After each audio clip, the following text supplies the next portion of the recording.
Assalamualaikum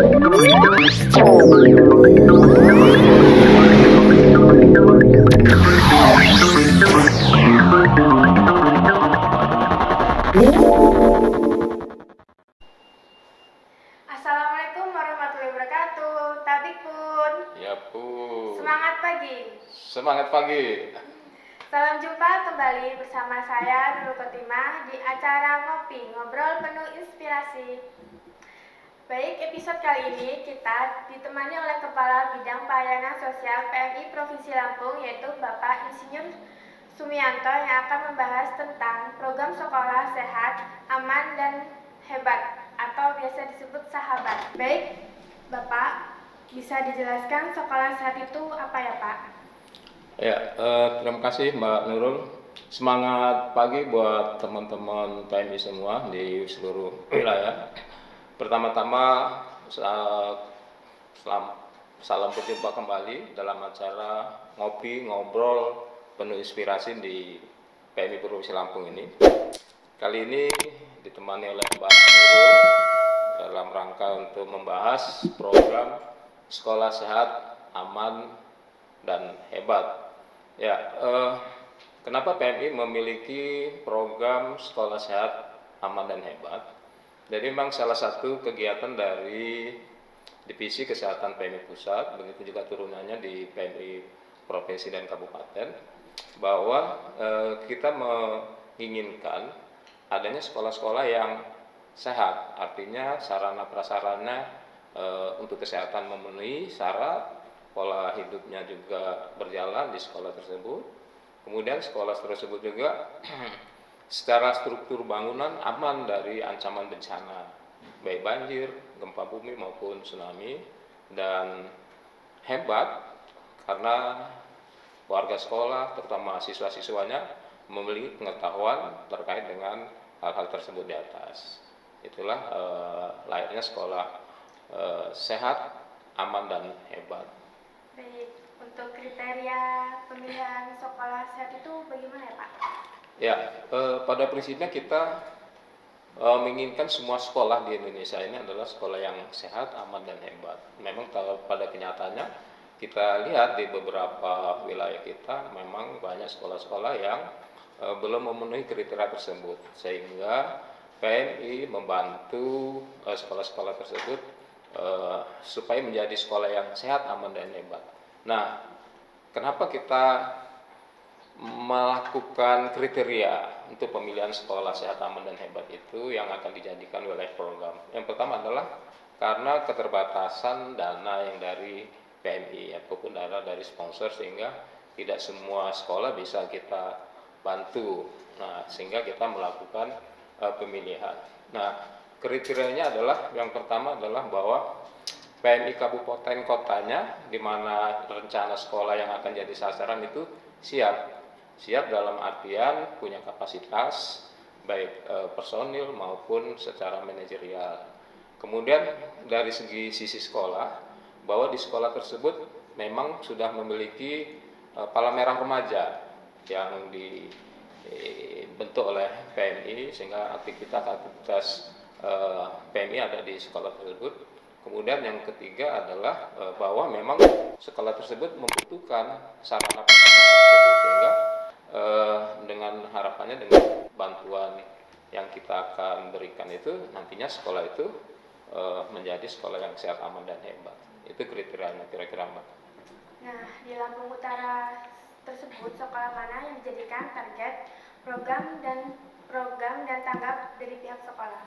Ya, jadi pemilihan kenapa ada di Lampung Utara, di samping tadi kriteria yang kita pilih adalah kemudian dari PMI Pusat dan Indomaret, karena program ini kita mendapatkan dukungan dari Indomaret. Nah, ini adalah hasil donasi dari masyarakat yang belanja di Indomaret. Nah, hasil donasi itu dikumpulkan selama waktu sekitar berapa bulan, mulai dari September tahun yang lalu ya sampai Desember sekitar 3 atau 4 bulan atau tahun 2019 kira-kira seperti itu. Nah, ternyata di Lampung ini donasi masyarakat itu terkumpul dan terbanyak ada di Lampung Utara, sehingga dari pihak Indomaret mengembalikan lagi hasil donasi itu ke Lampung Utara. Nah, kemudian Lampung Utara melakukan pemilihan yang saya sampaikan tadi. Nah, tanggapan dari pihak sekolah tentunya sangat senang sekali ya dari kepala sekolah, guru-guru dan siswanya, karena memang mendapatkan bantuan ini. Pertama kan ada keuntungannya, pertama sekolah itu fasilitas sarana prasarana kebersihannya dilengkapi, diperbaiki gitu ya. Kemudian alat-alat UKS juga dilengkapi. Kemudian siswanya juga dididik bagaimana pola hidup bersih dan sehat, bagaimana tentang kesiapsiagaan menghadapi bencana, bagaimana tentang kesehatan remaja, bagaimana mereka bisa melakukan pertolongan pertama. Hal itu tentunya disambut baik oleh warga sekolah, terutama yang menjadi sasaran di Lampung, yaitu SMP Negeri 10 Kota Bumi. Nah, untuk programnya itu apa saja yang dilakukan? Ya, program ini sedianya memang akan dilaksanakan selama 6 bulan gitu ya. Karena ada kemarin ada pandemi sehingga tertunda-tunda, akhirnya baru bisa dilaksanakan. Kemudian juga sekolah kan libur ya, sehingga aktivitas tidak bisa dilaksanakan. Nah, setelah kita mulai kemarin menginisiasi kembali sekitar bulan April, mulai melakukan pendekatan kembali. Beberapa kegiatan yang dilakukan di Sekolah Sehat Aman dan Hebat ini, terutama di SMP Negeri 10 Kota Bumi. Yang pertama adalah kita menyediakan sarana air bersih, yaitu berupa penyediaan tandon air dan menara air. Nah, itu kapasitas sekitar 1000 liter ya, kapasitas 1000 liter. Kita siapkan itu, kemudian kita juga melakukan perbaikan sarana sanitasi, yaitu memperbaiki toilet. Memang mohon maaf, toilet di sana waktu itu kondisinya kurang layak, sehingga kita bongkar kembali, kita bangun kembali, kita pasang keramik, di dalam juga kita pasang cermin, air, kemudian sabun dan segala macam kita lengkapi. Kemudian juga kita menyediakan sarana cuci tangan tempat sabun, CTPS.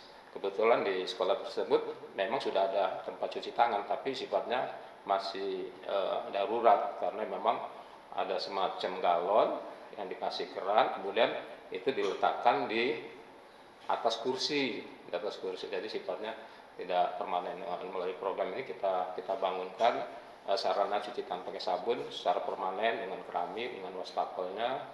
Kemudian kita siapkan juga sabun cuci tangannya.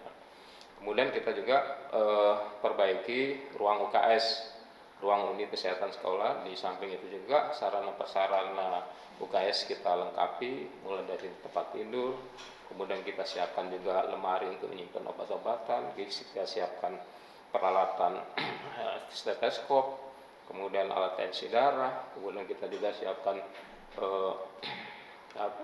termometer, alat timbangan, dan macam-macam. Itu untuk yang UKS. Kemudian kita juga membuat jalur evakuasi. Kan tadi kita inginnya sekolah itu juga hebat ya, nanti masyarakat sekolah atau warga sekolah itu tangguh bencana. Jadi kita buatkan juga jalur evakuasi dan titik kumpul, sehingga ketika ada kejadian bencana mereka tahu kemana arah untuk mengevakuasi diri dan di mana mereka bisa berkumpul. Di samping itu juga kita mencetak KIE, media KIE, komunikasi informasi dan edukasi, yaitu berupa poster, ada poster tentang bagaimana mencuci tangan yang baik dan benar, poster tentang macam-macam bencana banjir, tsunami, puting beliung, gempa bumi, dan lain sebagainya. Kita cetak, kita publikasikan ke warga sekolah, kita sosialisasikan. Dan yang terakhir itu kegiatan pendidikan Palang Merah Remaja. Nah, itu ada beberapa materi yang kita berikan, ada tentang tadi pola hidup bersih dan sehat, kesehatan remaja, pertolongan pertama, tentang penanggulangan bencana, dan lain-lain. Kira-kira itu programnya Pak di Sekolah Sehat Aman dan Hebat PMI. Banyak juga ya. Untuk pemeliharaannya itu bagaimana ya Kak? Ya, harapannya sih kalau PMI kan sifatnya stimulan hanya sifatnya membantu untuk sarana prasarana itu, sehingga selanjutnya pihak sekolah sendiri yang merawatnya. Artinya nanti setelah kita lakukan serah terima, rencananya nanti tanggal 16 Juni ini akan dilakukan serah terima ke sekolah dan akan dirayakan untuk serah terima itu. Nah, harapannya dari pihak sekolah merawat sarana-prasarana yang sudah kita bangun, kemudian melakukan perbaikan-perbaikan bila ada kerusakan-kerusakan seperti itu. Untuk itu semuanya berapa unit yang dibangun? Ya. Ya. Jadi kalau mulai dari pertama tadi ya, sarana air ya, tandon air atau menara air itu memang satu unit yang kita bangun. Kebetulan memang dari pihak sekolah juga sudah bangun satu unit, jadi kira-kira ada 2 unit. Saya rasa itu sudah mencukupi kapasitas 1.000 liter. Kebetulan air di sana bagus dan ketersediaannya cukup. Kemudian dari toilet itu di sana itu ada 4 toilet yang kita perbaiki, ada dua yang kita perbaiki secara total. Kemudian tempat cuci tangan pakai sabun kita ada sekitar 6 unit ya, 6 unit yang kita bangun di sana. Kemudian kalau saat untuk perlengkapan UKS itu 1 paket begitu. Oke. Untuk cara penggunaannya itu bagaimana ya? Ya, jadi sarana prasarana yang kita bangun itu memang setelah selesai, ya itu karena itu jadi kebutuhan, sudah dimanfaatkan oleh warga sekolah. Tempat cuci tangan memang harus dipakai, nggak boleh nunggu peresmian baru dipakai, nggak, tapi memang seupaya mungkin kemanfaatannya besar untuk warga sekolah, jadi sudah mereka pakai. Jadi mereka sudah aman lah. Di tiap kelas ada depan kelas itu ada tempat cuci tangan yang permanen, airnya cukup dan ada sabunnya. Lalu untuk fasilitas UKS itu, Ya. itu ukurannya, tempatnya bagaimana? Apakah harus sesuai dengan? Ya, jadi tempat UKS itu menempati satu ruangan, mungkin kira satu ruangan yang disiapkan oleh pihak sekolah. Jadi saya rasa cukup lah, karena itu untuk melakukan pertolongan pertama kalau ada siswa yang biasanya kalau saat upacara biasanya teman-teman siswa ini yang pingsan, tapi pingsannya itu biasanya karena nggak sarapan.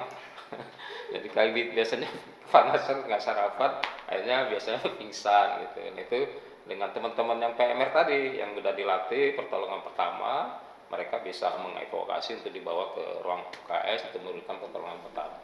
Tapi kalau ada tindakan lebih lanjut, dibawa ke pusat kesehatan terdekat. Oke. Lalu kedepannya apakah akan terus berlanjut program ini ke sekolah-sekolah di Provinsi Lampung? Ya, tadi kembali ya, bahwa kegiatan program sekolah sehat, aman dan hebat yang ada di Provinsi Lampung ini merupakan donasi pelanggan Indomaret. Nah, kalau ingin sekolah-sekolah lain ini bukan promosi ya, ingin mendapatkan juga, maka ya masyarakat berpartisipasi mendonasikan sisa kembaliannya yang mungkin 100 200 itu ke Indomaret, sehingga dana itu terkumpul bisa dikembalikan lagi ke masyarakat. Banyak sih kita ucapkan terima kasih kepada Indomaret yang telah mendonasikan ini, pertama pelanggan Indomaret yang telah mendonasikan dananya sehingga berjalanlah program sekolah sehat dan aman. Sebenarnya banyak lagi, kita berharap bahwa di Lampung tidak hanya sekolah sehat aman dan hebat aja yang mendapatkan, tapi juga bukan hanya di Lampung Utara, tapi seluruh kabupaten di Provinsi Lampung ini mendapatkan. Kemudian juga kita juga berharap ini pada pihak Indomaret untuk ambulan, Mbak. Ada Indomaret juga meluncurkan ambulan. Nah, ini ambulan sangat diperlukan juga untuk teman-teman kabupaten kota yang keterbatasan soal ambulan, karena memang ambulan ini adalah sarana prasarana utama ketika kita melakukan pertolongan di kasus-kasus kecelakaan lalu lintas misalnya seperti itu sangat dibutuhkan. Kemudian juga harapannya juga dari pihak Indomaret bisa membantu kami di PMI Provinsi Lampung terkait dengan mobil tangki air, Pak. Karena memang walaupun di Lampung ini, kalau kita di Bandar Lampung ini aman-aman aja ya, mungkin soal air bersih gitu ya. Tapi masih banyak juga saudara-saudara kita yang di pinggir-pinggiran itu yang kesulitan air bersih gitu, yang mereka memang belum terjangkau oleh sarana prasarana air bersih, sehingga terutama ketika kemarau, sehingga bisa kita dropping masyarakat itu dengan bantuan air bersih. Dan tank ini juga diperlukan tidak hanya pada saat kemarau, tapi ketika terjadi semua jenis bencana, banjir perlu air bersih, gempa bumi perlu air bersih, tsunami perlu air bersih, sehingga tangki air bersih ini sangat sekali diperlukan di PMI Provinsi Lampung. Maka kami berharap donasi berikutnya bisa berupa ambulan dan tangki mobil air. Kira-kira itu, Mbak. Oke, baik. Terima kasih Pak Sumianto untuk bincang-bincang di ngobrol penuh inspirasi ini. Sekian, saya tutup. Selamat pagi. Semangat pagi. Wassalamualaikum warahmatullahi wabarakatuh. Terima kasih Mbak Nurul. Sampai ketemu lagi.